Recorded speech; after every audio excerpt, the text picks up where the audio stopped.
Well, I want to see peace, and I want to see happiness. I want to see health, and you have incredible land. There's tremendous value. A lot of countries don't have that value in the land. The value you have. We have a situation. I think you probably heard about it. We've done through some very talented people helped settle a war that's been raging for years, Rwanda and the Congo, and I think we've done it. Believe it or not, I think we've done it. And could you just say a few words about that, my friend? Yes. A couple of weeks ago, the two parties signed a declaration of principle in which they've agreed on the way forward. And they have both submitted their draft peace agreements. And we have put together one that incorporates both of their suggestions, and we've given it to them. So we're in the process of finalizing Looking this. good, right? Looking very good. We have to thank you for even those efforts, because the African continent, particularly SADC, our Southern African Development Community, has for years been seeking to foster peace in the Democratic Republic of the Congo. So all efforts, including those from outside the continent and inside the continent, are really worthwhile. We are removing our troops from there so that peace can then prevail in that whole area. And we hope that with the support of the international community, we will really have peace in that area. It's so vital, it's so important for the whole region. Well, we sent our people there, and I think we did a very good job, as headed by my friend. And that was great. That was great. I mean, I'm just hearing phenomenal reports, because all I'm hearing is death, and they're chopping heads off, and it's horrible over there.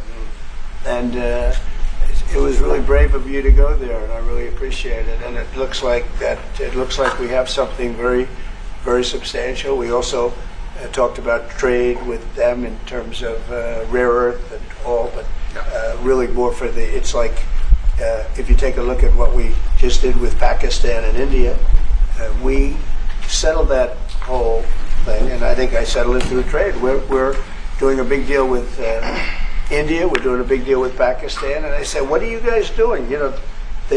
Somebody had to be the last one to shoot, but the shooting was getting worse and worse, bigger and bigger, deeper and deeper into the countries, and.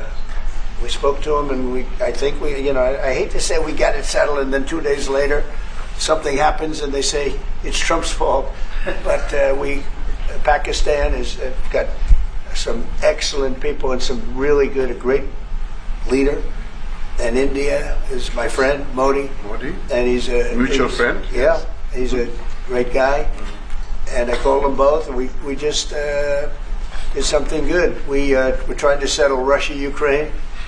We spoke with President Putin for 2.5 hours the day before yesterday. I think we made a lot of progress, but that's a bloodbath. 5,000 people are being killed a week, 5,000 soldiers a week, not including people in cities and towns that are also being killed. So we're trying to help. And it doesn't affect us. It's not our people. It's not our soldiers. It's Ukraine and it's Russia. But if we can save 5,000 souls, we'll do it. We're pretty good at it. Thank you very much, everyone. It's a great honor to be with the President of South Africa, President Ramaphosa. And he is a man who is certainly in some circles really respected, other circles a little bit less respected, like all of us, in all fairness, like all of us. We all like that. We also have a few of my friends. Ernie Els, a great golfer. He's a truly great golfer. Retief Goosen, who's other really... We call him really a great golfer too, Ernie, right? You two guys are fantastic. And we could add Gary to the group, Gary Player. What a group of golfers South Africa's had. Yes. There must be something in the water, right? Something good. These two guys are unbelievable. It's the water set. Yeah, Gary's Gary. And David Frost, also another one that I know is such a great one. Indeed. Was he as good a putter as they say, David? He's a putter. He's a putting machine, right? But he's another one. So something very good about South African golf, and golf is still doing great in South Africa. And they have young players, I hear, coming up that are going to be very good. But it's an honor to have you here, and my friend, it's an honor to have you, one of the greatest businessmen in South Africa, and long and long beyond. Thank you for being here. It's very, very great honor. Appreciate it. So we're going to be discussing certain things. As you know, we have the G20 is going to South Africa. When is that going to be? In November. In November. Thereafter, I hand over to you. And Yes, we have it next. you originated the G20, so I'll hand over the baton to you, right. and then you lead the That's G20 right. We're in the going to have world. it. We're going to have it the following Yeah. year. Yeah. So we'll be discussing many things, and some of the things you've been reading about in the papers, Yes. and the media. And I would say that, look, the president is a truly respected man in many, many circles, and in some circles he's considered a little controversial. But we're going to be discussing some of the things that are taking place in South Africa and see if we can help. And we want to help. And we've had a long relationship with South Africa. I have, because indirectly I have so many friends that live there. I have a lot of friends. I mean, these are famous guys, but I have a lot of friends that live there that are tremendous people. And we'll be discussing that. We'll have a nice conversation. And I really appreciate that you guys came along. It really helps us in our thought process. But it is a great honor to have you, and I appreciate you called. He called. I don't know where he got my number, but I picked up. And he said, "I want to come over and see you." And that was my honor. And thank you very much for being here. You're most welcome. Thank you Most very welcome. much. Well, thank you very much for welcoming us to this reformed White House. I've been here before, and it looks really fantastic. I must congratulate you. Thank you. But I also thank you for allowing our delegation. This is a very mixed delegation that you've got. We've got people from government, my ministers. I've got someone from the trade union movement who we really collaborate with, and from business as well, and our sporting legends. When I spoke to you, you said, yes, come along and bring Gary Player, bring any else, and Retief Person. I brought the two of them. Gary what Player, happened to Gary? I spoke to him, and he said, look, I'm getting rather on in my years, but wishes us luck in this discussion with you. So it's a real joy. And I'd also like to thank you for allowing your people to start discussions with us at the trade level. I mean, we are essentially here to reset the relationship between the United States and South Africa. We are long-standing partners in many, many ways. We've collaborated in many fields, in space issues, in energy, and in trade, and we therefore need to reset that, particularly in the light of some of the announcements that you made on trade and investment. Right. So we want to advance more trade between the two of us, two countries, and our people now have been empowered by yourself and by myself to start engaging, and we hope that we will be able to fuel that engagement during our talks. And we also want to discuss issues that have to do with how we promote further investments in both countries. We've got about 22 companies from South Africa that have invested in the US. That's creating a number of jobs. And similarly, you've got almost 600 companies that have invested in South Africa, and some of them have been in South Africa for more than 100 years. That's true. So our links are really long-lasting, and we would like to recalibrate those relations between our two countries and discuss a whole range of issues, geopolitical, the work that you're doing to bring peace around the world, in Ukraine and in the Middle East. So we value that, and we are also a great contributor to peace processes that are going on around the world. And of course, we want to discuss how we can support each other. You are a much bigger economy than we are. We are just a tiny economy, but we rely on each other on a number of issues. We've got critical minerals that you want to fuel the growth of your own economy and reindustrialize. So we have that on offer, including rare earth minerals. So all that combination of opportunity and the products that we buy from you, as well as what we sell to you, I believe makes up a really good and powerful relationship which we need to strengthen, which we need to engender. And that is really what has brought us here. And we are really privileged to have, great South Africans in the mix. As you said, you'd like to see them as well. And I brought you a really fantastic golf book. Weighs 14 kilograms. Oh, that sounds good. And it showcases the golf courses in our country. Johann Rupert wrote preface, so did Annie else. And I want to showcase our golf courses. You might remember when I spoke to you and we spoke about golf, you said I should start practicing. And I've started practicing, President. So I'm ready. But let me end just the introductory remarks by thanking you. You may not recall that 5 years ago I spoke to you during the COVID period. Right. And it was at a time when the whole world was going through a really cathartic moment. Right. And we asked for assistance, and you were able to assist us with respirators.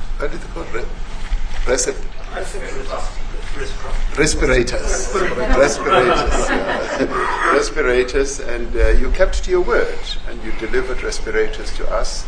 We didn't have as many in our country, and it really helped to help us deal with COVID. So I'm here also to say thank you and to thank the people of America for having helped us during a really difficult time. Being the small economy that we are, we needed help from around the world. And you were there to provide that. So thank you very much. I remember the call. Yeah. We sent 150 respirators. We became the respirator king. We started making them. Nobody had them. We had very few of them. That's right. But they were very helpful. But we sent 150, and I appreciated the letter. You wrote me a letter. And that's right. Yeah. Thank you. Yeah. I appreciate that very much. Thank you very much for that. It really touched my heart after I spoke to you and you delivered. It's a great honor. Thank you very much indeed. Yeah.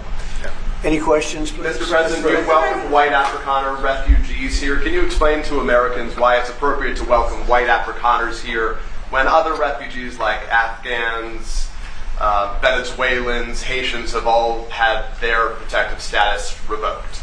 Well, this is a group, NBC, that is truly fake news. They ask a lot of questions in a very pointed way. They're not questions, they're statements.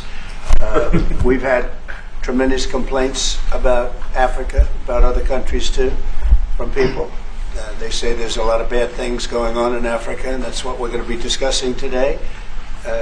When you say we don't take others, all you have to do is take a look at the southern border.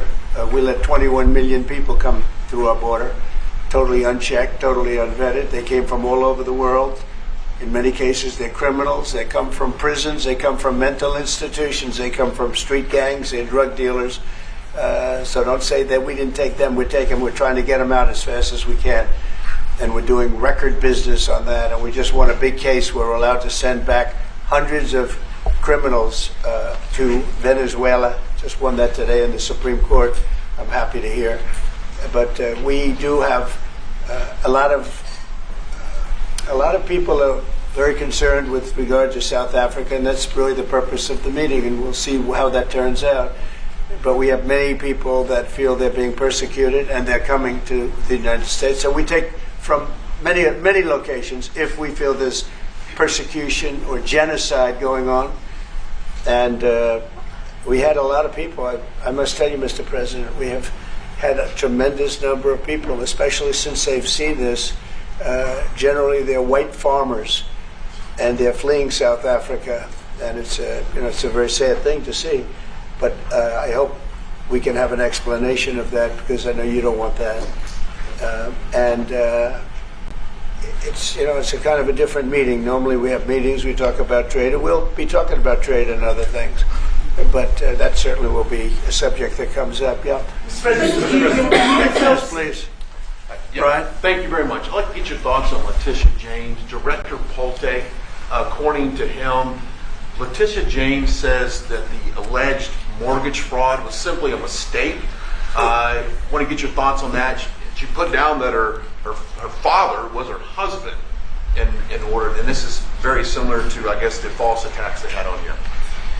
Well, I don't know what it is currently, but Letitia James, who's the Attorney General of New York State, it seemed, I'm not involved in that at all. I know that it's being handled by various groups, I guess, but it's major fraud,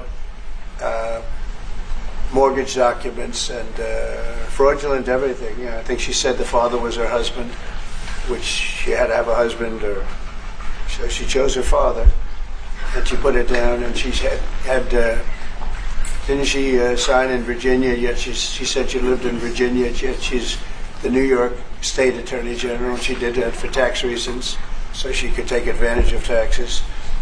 And she had the wrong number of units. She had a much different number, which wouldn't have allowed her to qualify and scam the government. So I don't know. I think she's very bad for New York, but I really don't know too much about it. But I appreciate the question. Yes, sir. Thank you very much. Yes, Yes. Mr. President, what's another thing for you to be convinced that there's no genocide?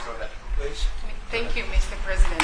So May 25th will be the celebration of Africa Day, which pretty much a lot of celebration will be taking place around the world, including here in the United States. What is your message to the entire African continent, African people, in this important occasion? Well, I want to see peace, and I want to see happiness. I want to see health, and you have incredible land. There's tremendous value. A lot of countries don't have that value in the land, the value you have. We have a situation, I think you probably heard about it. We've done, through some very talented people, helped settle a war that's been raging for years, Rwanda and the Congo. And I think we've done it. Believe it or not, I think we've done it. And could you just say a few words about that, my friend?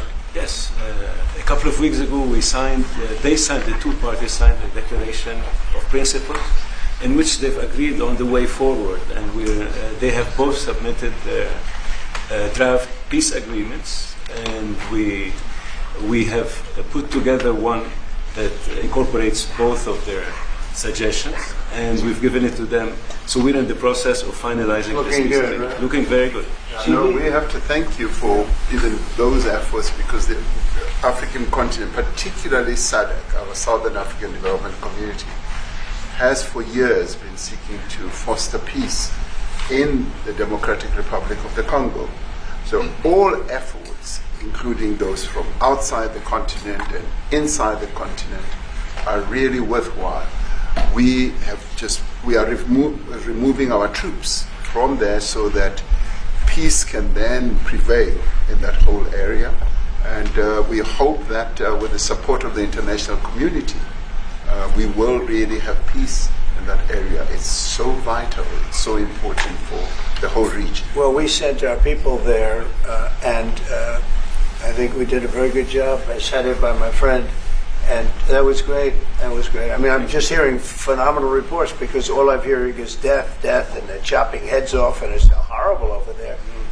And it was really brave of you to go there, and I really appreciate it. And it looks like we have something very, very substantial. We also talked about trade with them in terms of rare earth and all, but really more for it's like, if you take a look at what we just did with Pakistan and India, we settled that whole thing, and I think I settled it through trade. We're doing a big deal with India, we're doing a big deal with Pakistan, and I said, what are you guys doing?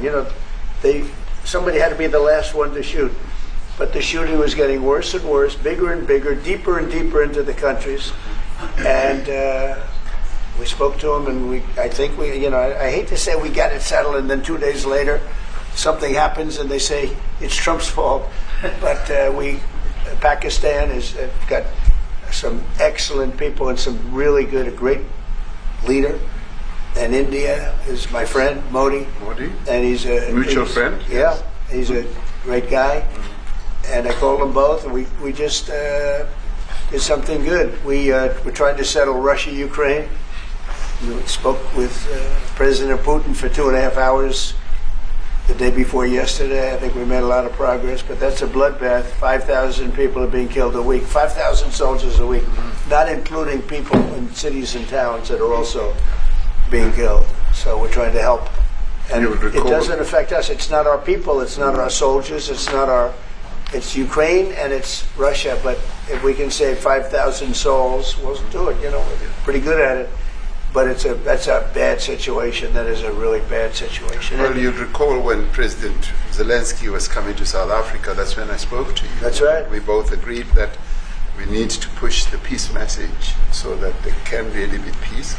And we've been involved in the Ukraine-Russia conflict for quite a while through my Minister of State Security here. We've been dealing with them, the exchange of children who were taken away, going through names and addresses and all that. So we've been invested in that whole process as well. And the moves that you are making are fully supported by us because we would like to see the end of that war. That's true. I called Zelensky, and they said, he's in South Africa. I said, what the hell is he doing in South Africa? He was talking to And us. we got to speak. I said, that's a strange one. I said, what are you doing in South Africa? Yes. That's a strange one. He's trying to make peace. But we're He's doing taking something. him. You know, we were lucky because we had the great Nelson Mandela who taught us how to create peace, to make peace. So we were imparting some of those lessons to him, some of those learnings. And I specifically mentioned to him that this is how Nelson Mandela taught us, that when you want to have a peace in a country, do it on an unconditional basis and sit down and talk. And that's precisely what I'm sure he's going to heed. Well, we're going to see what happens with that one. It's there's a lot of hatred. There's a lot of death. It's a bloodbath. It is. I get the Unfortunately. I get the satellite pictures of that field, of that killing field. Mm-hmm. You never saw anything like it in your life. It's horrible. It's a horrible thing that it goes on, but I think we've made big progress. Sir, on the President, to South Africa, Yeah, please go ahead. Thank you, Mr. President. Gaza No, is no, another- not you. Is a bit- Right here. He's from South Africa. Yeah, from Go ahead, South please. Africa. What are you expecting on the ICJ case? Are you expecting South Africa to drop that? Is that what you're trying to raise? On which case? The ICJ case against Israel, Criminal Justice. International Criminal Court. I don't expect anything, to be honest. I really don't. I don't know. It's they've got a case. There's a lot of anger there, tremendous anger.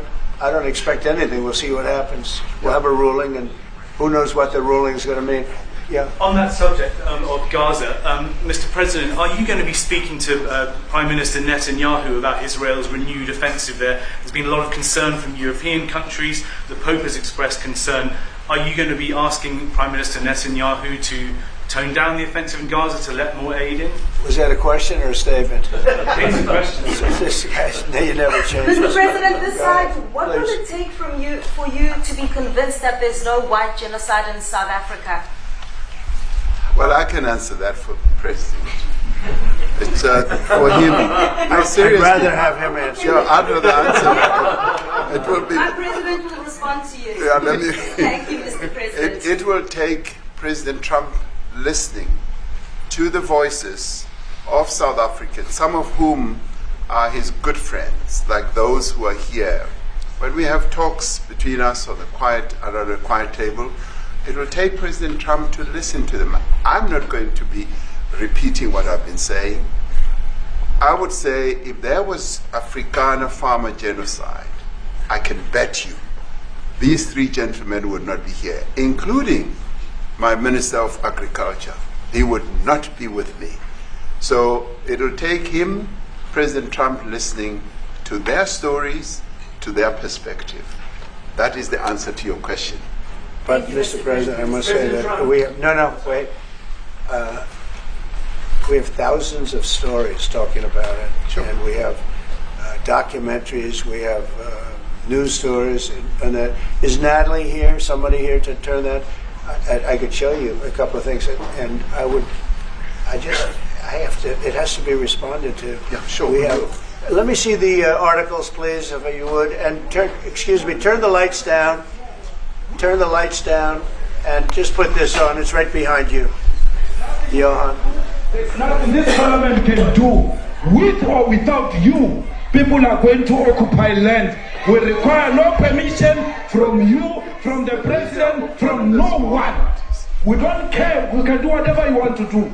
Who are you to tell us whether we can occupy land or not? We are going to occupy land. Yes. South African occupy land.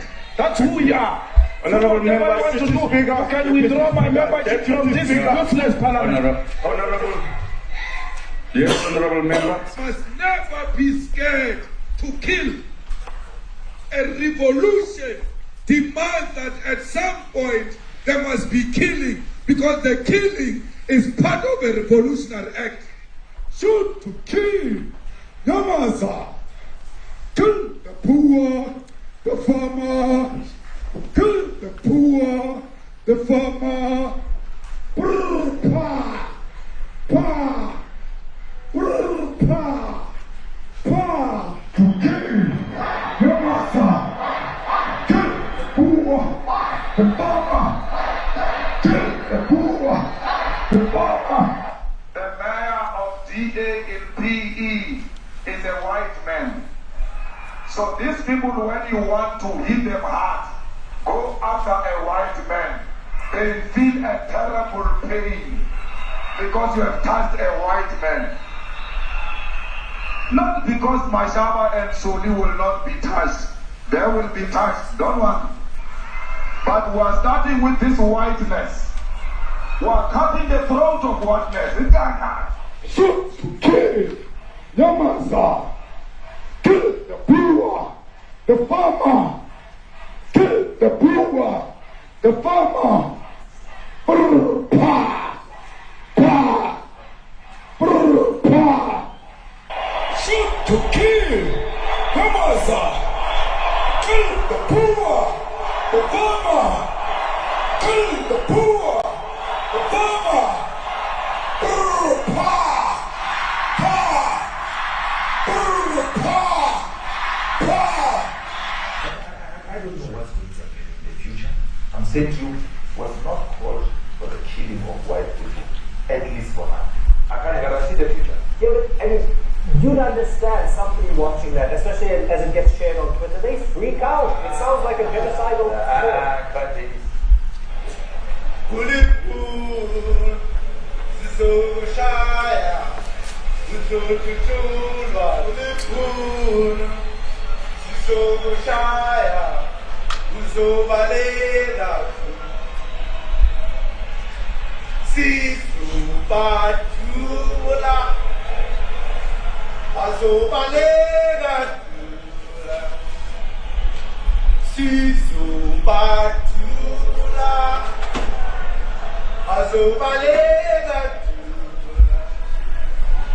who will expropriate land without compensation, whether they like it or not. If they object, they can seek refuge in America.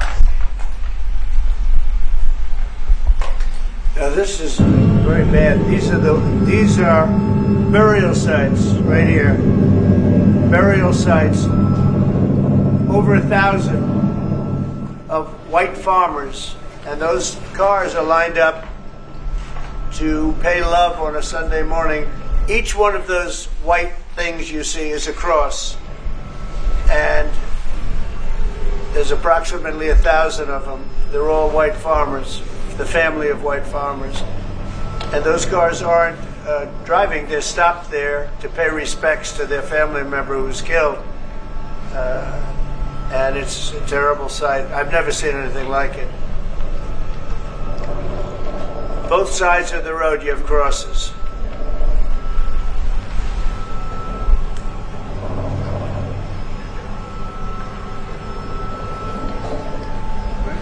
Those people were all killed. Have they told you where that is, Mr. President? No, I'd like to know where that is, because this I've never seen. I don't. Okay. I mean, it's in South Africa. That's good. We need to find out.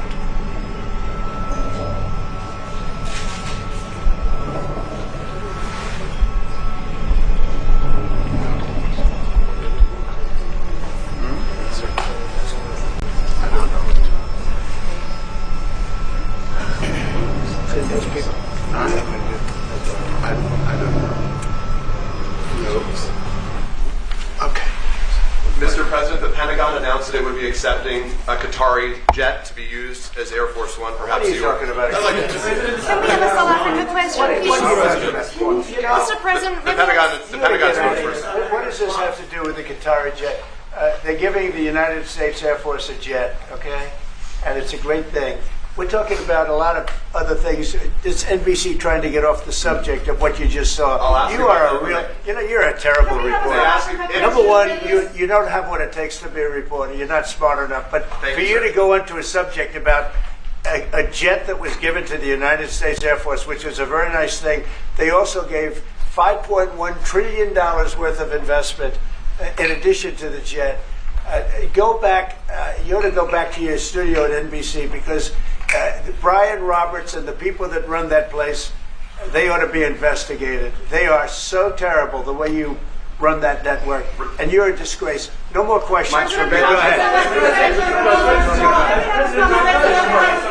Go ahead, talk about that. Please, may we have a South Africa His name is question, Peter Mr. something. President He's Trump? a terrible If they're reporter. committing genocide, why invite them to the White House? I'll be quiet. Sure, that's my question now. Let's go. Thank you so much, President Trump. Annika Larson from ENCA in South Africa. Thank you very much Thank for you very hosting much. us. What would you like President Ramaphosa to do about the situation that we've just seen on the screen? I don't know. Look, these are articles over the last few days. Death of people. Death. Horrible death. Death. I don't know. But you know that there Pick are black anyone. people who are White dying South the most. Africans are fleeing because of the violence and racist laws. And this is all. I mean, I'll give these to you. So when you say what would I like to do, I don't know what to do. Look at this. White South African couple say that they were attacked violently. President Trump, when will you go and see for yourself if it is? Well, I could do that. Look, here's burial sites all over the place. These are all white farmers that are being buried. President Trump. And he asks about a jet that was given. My first question You is ought to about be Africa. ashamed. We're not interested in the You are so bad. You're such a bad reporter. If they're committing genocide, why invite them? Sir, if they are committing genocide, why invite the South Africans to the White House? May I finish, please, President Trump? President Ramaphosa. Mr. President This Trump, is may one I- after another. This family was wiped out. I'm just looking. Can we get a report President from President Ramaphosa, can you give us your Ramaphosa? reaction to those videos, Mr. President? President Trump, could you? Well, I think the videos are so. No. No. When you look at the videos, I mean, how does it get worse? And these are people that are officials, and they're saying that kill the white farmer and take their land. That's what it is. And I have other friends in South Africa. I have people that left. One in particular that says you can't go there. He said they want to take your land. They take your land and they kill you. It's okay, and they say it's okay to do. Now we're going to talk about it. We're going to. But this is a tremendous look. This is a story recent. These are all people that recently got killed. Yeah. And I don't know how it can get any worse. These are President Trump,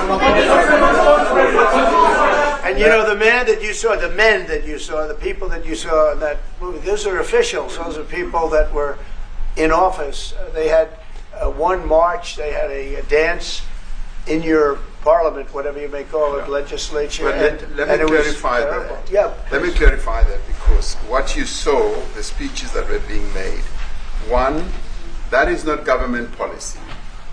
We have a multi-party democracy in South Africa that allows people to express themselves, political parties to adhere to various policies, and in many cases, or in some cases, those policies do not go along with government policy. Our government policy is completely against what he was saying, even in the parliament. And they're a small minority party, which is allowed to exist in terms of our constitution. But you do allow them to take land. No. You do allow them to take land. Nobody can and take then when land. they take the land, they kill the white farmer. And when they kill the white farmer, nothing happens to them. No, there is nothing happens to them. There is criminality in our country. People who do get killed, unfortunately through criminal activity, are not only white people. Majority of them are black people. And we have now The been farmers aren't utilized- black. The farmers are not black. We are I don't now- say that's good or bad, but the farmers are not black. And the people that are being killed in large numbers, and you saw all those grave sites, and those are people that loved ones going, I guess on a Sunday morning, they told me, to pay respect to their loved ones that were killed. Their heads chopped off. They died violently. And, you know, I mean, we're here to talk about it, and I didn't know we'd get involved here. But I will say this, that if the news wasn't fake, like NBC, which is fake news, totally, one of the worst, ABC, NBC, CBS, horrible. But if they weren't fake news like this jerk that we have here, if we had real reporters, they'd be covering it. But the fake news in this country doesn't talk about that. They don't want to talk about it, but now they have to talk about it. But they won't. This won't even be a subject. They'll have him talking about why did a country give a free, think of this, why did a country give an airplane to the United States Air Force? Okay? The United States, not to me, to the United States Air Force, so they could help us out, because we need an Air Force One until that's Air Force One, it's being built. 2 of them being built. But Boeing's a little bit late, unfortunately. So why did they give us a plane to the United States Air Force? That's what that idiot talks about after viewing a thing where thousands of people are dead. I'm sorry, I don't have a plane to give you. I wish you did. I'd take it. I would take it. If your country offered the United States Air Force a plane, I would take it. Okay. But coming back to this issue, which I really would like us to talk about, and talk about it very calmly. We were taught by Nelson Mandela that whenever there are problems, people need to sit down around a table and talk about them. Well, there are problems. And this is precisely what we would also like to talk about, including, of course, trade matters, investment matters. So the issues that concern you as the United States. Those are all recent. Those are all deaths. Yeah, in many ways, I mean, one should say you are a partner of South Africa, and you are raising concerns, and these are concerns that we are willing to talk to you about. Let me just add quickly, you know, the criminality that we are experiencing in our country needs quite a lot of technological capability. And in one of our areas in South Africa, we're using US technology, which is able to, in many ways, identify where shootings are happening and all that. And I'd like to talk about that, because there is support that we can get from you as the United States to help us deal with all these acts of criminality. And that is what I believe partnership is all about. And we are here as a partner so that we can help each other whenever there are challenges. So I'd like us to discuss it, and of course outside of the media, so that we sit down and have a really good discussion that will lead to good outcomes. Are there any other further punitive measures that could be in place should you not be satisfied that South Africa is fixing some of the very bad things, in inverted commas, that you tweeted are happening?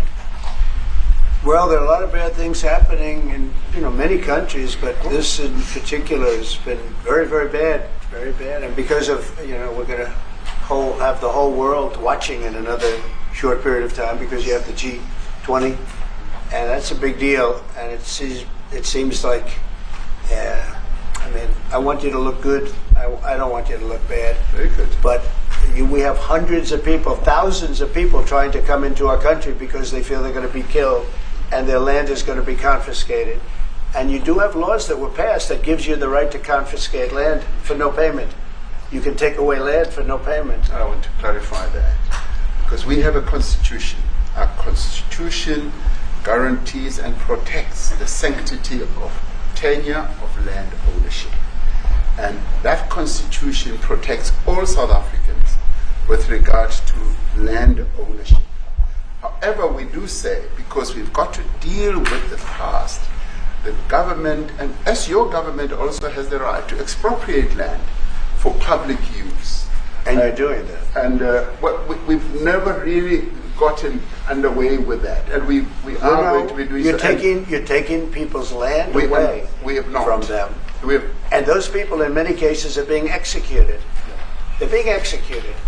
And they happen to be white, and most of them happen to be farmers. And that's a tough situation. I don't know how you explain that. How do you explain that? They're taking people's land away, and in many cases, those people are being executed. And in many cases, it's not the government that's doing it. It's people that kill them and then take their land, and nothing happens to them. But we have thousands of people that want to come into our country. They're also going to Australia in a smaller number. But we have thousands of people that want to come into our country, and they're white farmers, and they feel that they're going to die in South Africa, and it's a bad thing. Yeah, what can South Africa do? What concessions would you like to see them make to improve relations with the United States? Then I have one more for President Ramaphosa afterwards. Well, we just spoke about, I got them a very, very complex machine, 150 of them. And I was asked by the president if he could help, and I did that. And, I have great feeling for all countries. I deal with all countries. But I have a great feeling for South Africa because I have friends. I have a couple of friends, a few friends here today. But I have many friends from South Africa. But many of those friends are not, they can't go back. I have, Elon is from South Africa. I don't want to get Elon involved. That's all I have to do, get him into another thing. But Elon happens to be from South Africa. This is what Elon wanted. He actually came here on a different subject, sending rockets to Mars, okay? Yes. He likes that better. He likes that subject better. That's right. But Elon is from South Africa, and I don't want to talk to him about that. I don't think it's fair to him. That's right. But I will say that people are fleeing South Africa for their own safety. Their land is being confiscated, and in many cases they're being killed. And that scene of, you see how many crosses they have. Those crosses, that's a dead person in every one of them. And those trucks or cars are paying their respects to all of those dead people on a Sunday morning. That's a rough thing to explain away. And the problem we have, and the way, a correct and a fair media exposes things. But we have a very corrupt media. They won't even report this. If this were the other way around, it would be the biggest story. Now, I will say apartheid, terrible. That was the biggest story. That was reported all the time. This is sort of the opposite of apartheid. What's happening now is never reported. Nobody knows about it. All we know is we're being inundated with people, with white farmers from South Africa. And it's a big problem. Marco Rubio was telling me he's never seen anything like it. The numbers of people that want to leave South Africa because they feel they're going to be dead very soon. Yes, please. I was going to say, Brian, if I could just ask you a question. 72% of farmers in your country are white. If they flee, do you feel that maybe the economy could collapse? You may not have a gap to fill in those people that need to replace those farmers. I'd like my Minister of Agriculture, who is white, who comes from an opposition party to mine, who's joined my government at my invitation to address this very issue, including the question that you've just raised.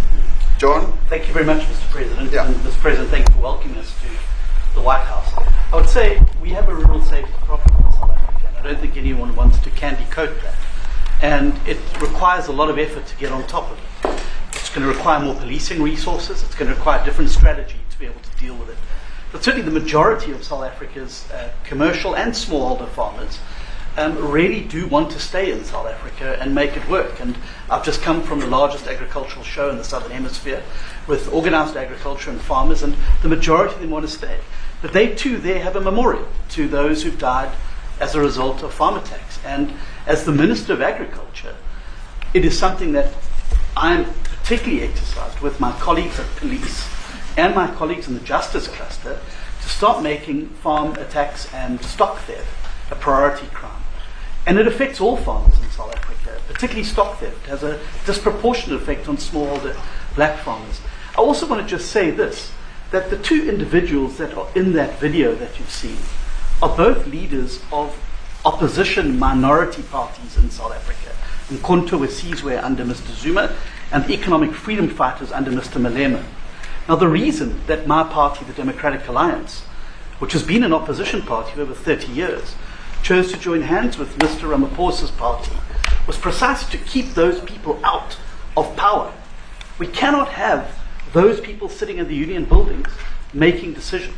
And that is why after 30 years of us exchanging barbs across the floor in Parliament and trying to get one over on each other, we've decided to join hands precisely to keep that lot out of government. Because the day they get in to the doors of the union buildings in South Africa or control of our Parliament, that's what you're going to see. And that is why this government, working together, needs the support of our allies around the world so that we can strengthen our hand, grow our economy, and shut the door forever on that rabble getting through the doors of the union buildings, because then South Africa's future would be... So you denounced that type of language in the video that you saw? Oh yes, we've always done so. As government, as my own party, we are completely opposed to that. We, in 1955, adopted a document which said South Africa belongs to all who live in it. But why wouldn't you arrest that man? That man said, kill the white farmers, kill the white farmers. And then he danced, and he's dancing, and it's kill the white farmers. I'm not sure, but I think if somebody got up in Parliament and started saying kill a certain group of people, he would be arrested very quickly. That man is going all over South Africa, and that's not a small party. That was a stadium that holds 100,000 people, and I hardly saw an empty seat. That's a lot of people. That's a lot of representation. And those crosses, we have dead white people, dead white farmers, mostly. And you take a look at Australia, they're being inundated, and we're being inundated with people that want to get out. And their farm is valueless. It's valueless. And they just want to get out with their life. And this is a very serious situation. And if we had a real news or real press or media, we don't have that because they won't talk about this because they're all guys like that idiot. But if we had a real press, it would be exposed. And you know, the beauty of exposing it is it's like a cleansing action.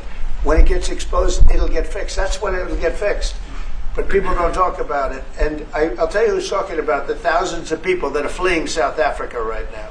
We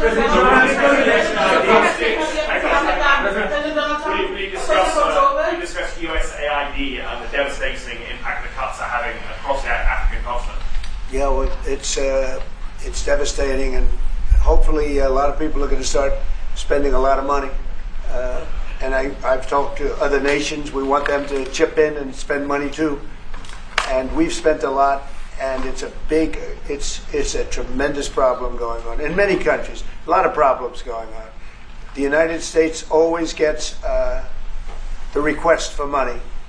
Nobody else helps, as you know. Europe doesn't help. Europe hasn't given anything. All they do is sue our companies. You know, they sue Apple, and they sue all of our companies. Apple had to pay $17 billion on a nonsense lawsuit. Very unfair. But we're going to always be there to help. It's showing rightly South African broadcasting. If this Afrikaner resettlement issue is resolved, you're going to go into a room after this, you guys are going to talk. If it is resolved, what is the potential for the future-looking relationship? It's fantastic. It's got to be resolved. It should be resolved. It's a little bit bad when you see a stadium with 100,000 people in it, because that means it's more than just a little movement. It's a pretty big movement in South Africa. So it has to be resolved. It'll be the end of the country if it's not resolved. But is there potential for the relationship moving forward? I hope so. That's why I'm here. I mean, I'm not here for my health. I'm here to see if we can do something. No, I'd like to see. I have friends. I can tell you, Ernie Els and Retief Goosen, they feel so strongly they wanted to be here on behalf of South Africa, not on behalf of me. And, you know, they said, can we be here for this? Because they love the country. Ernie, do you guys want to say a couple of words or anything? I hate to put you in this. This is tougher than sinking a 3-footer. Which they have, and they've sank many 3-footers. Thank you, Mr. President. And thanks for the honor of being here. We've known each other a long time. We have spoken. We're proud South Africans. I still have my South African passport. We travel with this passport, and I got my visa here. So, but we want to see things get better in our home country. And that's the bottom line. It's been 35 years since the transition. President Ramaphosa was right in the middle of the transition time in 1990 and before that. So it's been 35 years of ANC government. And I know there's a lot of anger, through the transition. There was always a lot of stuff happening in the apartheid days. We grew up in the apartheid era. But I don't think two wrongs makes a right. President Mandela, when he came out of prison for all that time, didn't come out with hatred, and really unified our nation through sport. We won the Rugby World Cup in the '95. 4 times. We won the African Nations Cup, soccer. We won some majors as golfers and so forth. So what I'm trying to say is, this has been a long time coming. That's why we really wanted to meet you, meet the administration, and see our way forward, because we still want to see our country flourish. We've got some great things going on. Business is getting involved with government. Farmers are getting involved in local municipalities, trying to rebuild some of the infrastructure that's been decaying for a long time. So there's a lot of coexistence going on and help from a lot of areas. But I feel we need the US to push this thing through. We've got a great ally if we can have the US. It's always been an ally of South Africa for a very long time. Even in the days of the war, up in Angola, you guys helped us. So very important for us to have your support and get the change we need. Where did you do that well? He might have done that even better than he plays golf, which is almost impossible. Johan, please. Sorry, Mr. President, if you had to wind all of those tapes properly, you will see I'm the biggest target of that rabble-rouser. Number one for over 10 years, Mr. Malema. In fact, the first time I met him, he was in the youth league with that gentleman, and look how he's changed. Right. We have too many deaths, but it's across the board. It's not only white farmers, it's across the board.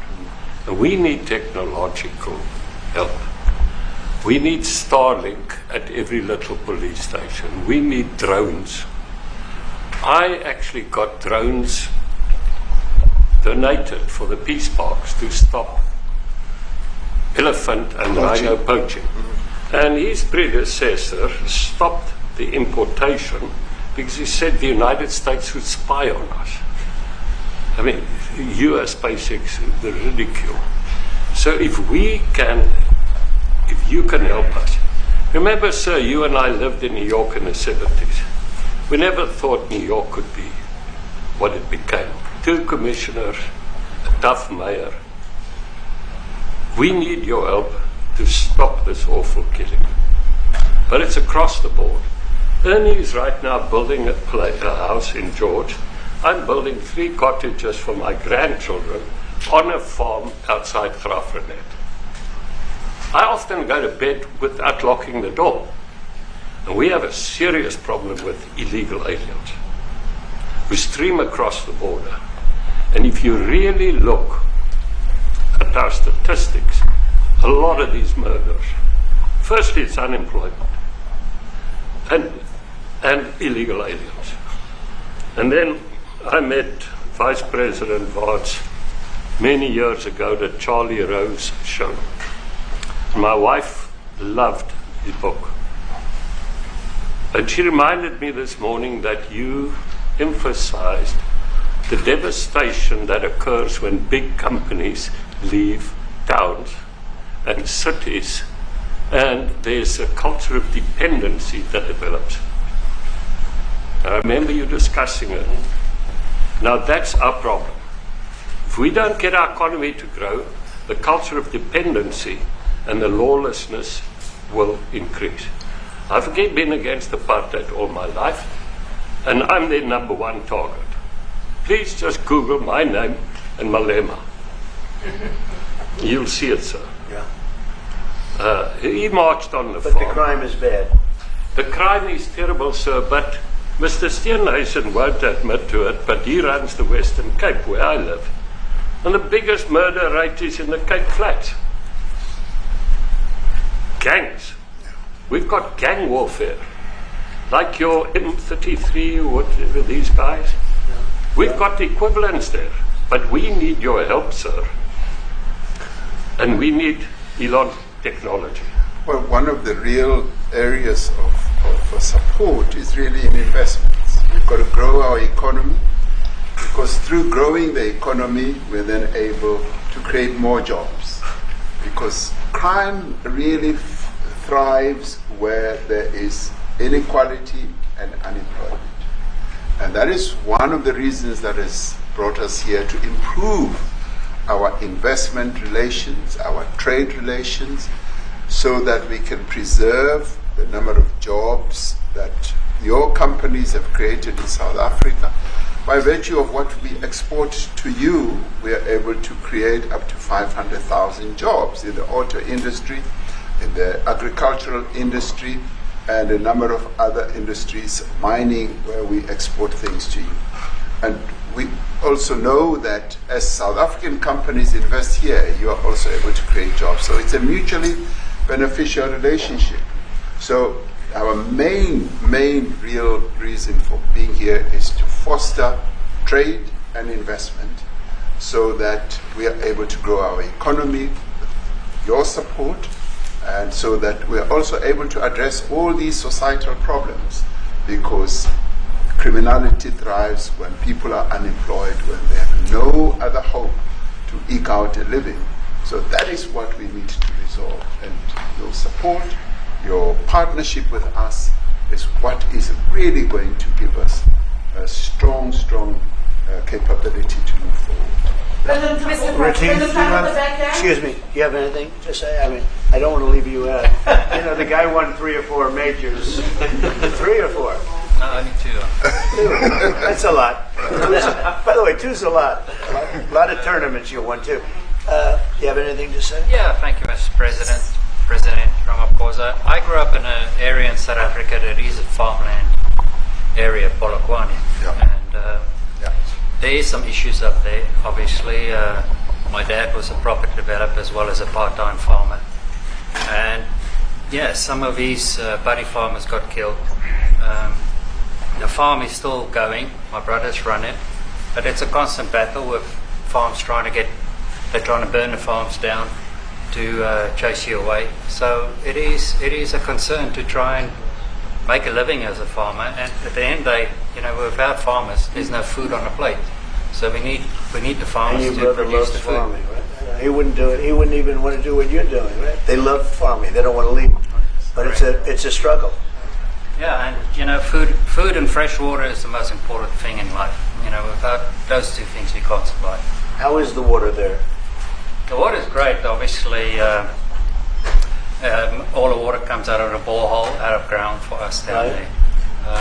But yeah, it is a battle to get the water out sometimes when all the equipment gets stolen all the time that you're trying to get the water out. So does your family and your brother, do they feel safe on the farm? They live behind electric fences, try and be at night safe. But it is constant whenever you leave that something could happen. And there's nowhere to live. Both of them has been attacked in their houses. My mom's been attacked in the house when she was 80. So it is difficult, but know, the guys live a great life despite everything going on. Something. President Trump, I brought along the president of the largest trade union in our country, Ziggy Solosi, because she leads many, many workers, more than 1 million, 2 million workers. And maybe we should give her a chance to say something, because she's come all the way to join us. Thank you very much, Mr. President Trump, Thank you. for having us, and President for extending the invitation to us as organized labor. And I must say that we are here to support the initiative that has been made by our government with business, of course, as organized labor. We've been coming to Washington on the AGOA trade relations in the previous regime, and I think at the center of it all, for me, it is exactly what Mr. Rupert has said, the importance of us growing the economy. We have always emphasized when we were here and kept on coming and negotiating on AGOA that the 600 US companies that are based in South Africa, as you said, President Ramaphosa, 500,000 jobs will be wiped out. We need more foreign direct investment in our country. We are not just talking about those that will lose employment, but we are talking about over 40% of people that are unemployed, that have no hope of ever finding a job. And we think that, correctly, as they have said, that we need to deal with the issue of porous borders in our country, so that everyone that comes in is documented. We also need to, and I would have thought that the minister would address the issue of land expropriation and how the policy works in South Africa. Recently, President, as you were preparing to come here on the news, in, I think it was in Natal, there was a handover of farms, and white farmers were saying, we are donating the land, but also there is a willing buyer, willing seller in South Africa. So there is no expropriation without compensation, but it is a willing buyer, willing seller. And that white farmer was even saying, President, that the government is even paying more in buying the land than what the land is worth of. And I think those are the realities, President, that we must say that we need to address, of course, but also the importance of agriculture linked to AGOA. People rely on it, and I think, as Retief have said, for survival and living. But lastly, for me, President, is also the issue of the crime statistics. There is no doubt about it that we are a violent nation, for a number of reasons, and we're not condoning anything. But also, if you go into the rural areas where black majority are, you would see women, elderly, being raped, being killed, being murdered. And these are black elderly women that would be found throat slits, raped multiple times, and all of that. And the problem in South Africa, it is not necessarily about race, but it is about crime. And we think that we are here to say, how do we, both nations, work together to reset, to really talk about investment, but also help us in how we can have the technology and everything that is needed, President, to really address the levels of crime that we have in our country. Thank you very much. Thank you. President Trump, genocide is a very strong word. I'm wondering if you've made up your mind as to whether you believe genocide is occurring in South Africa, or you still have doubts. And if you have made up your mind, why invite President Ramaphosa here today for this conversation? Well, I haven't made up my mind. I hate to see it from the standpoint of South Africa, but also, I'm trying to save lives. I'm working with Russia and Ukraine. I don't have to do that. It's not our war. It was started by other people. It was helped along by our past administration, and it would have never happened if I were president. But I'm trying to save lives, no matter where. Rwanda, I have nothing to do with Rwanda and the Congo, but I felt I had a very talented person in this administration, and I sent him there, and he did an unbelievable job, I think. We're going to find out, but he's done the hardest part of the job. It should happen. if I can save lives, I want to save the lives. If it's in Africa, that's great. If it's in Europe, if it's wherever it may be. And it's a very small investment to do, believe me, compared to what the consequences are. So I hope we can do something. Look, I have so many friends. These two men, I have great admiration for them because I know what they do for a living. And that's a very hard living. Going from city to city, from country to country, and hitting a ball 350 yards like they do, and Better than you and I. getting the ball in the hole. It's a very tough, with lots of people watching. Right? Yes, That's a very tough living. They're champions. I respect champions, and I respect very much. And I think the country is very lucky. They really wanted to be here. That's true. They could be elsewhere. They could be on a beautiful fairway someplace, and they wanted to be here. So, My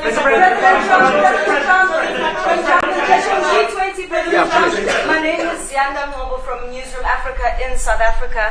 How important is it for the United States to be at our G20 summit in November, given the relationship between our two countries? You've just heard what has been said to you just now. Are you coming, and are you preparing to come? So without the United States, the G20, just like the G7, used to be the G8, but brilliantly they threw Russia out. Would have been a lot better if Russia was in. A lot of people would say, oh, that's not it. Because if Russia was in, you probably wouldn't have this war. And if you had a different president, you wouldn't have the war either. But we have a G7. It's important that the United States is at both of them. I think without the United States, it's I really believe it's not very important. It's not the same meaning. As I said to President Trump, the US really originated the G20. And it's important that the United States continues to play a key role in the G20. And we are privileged to be the president of the G20. But we are even overjoyed that we are going to hand over to the United States, who are the originators. And for that reason, I expect the United States to continue playing the leadership role in the G20 together with other countries.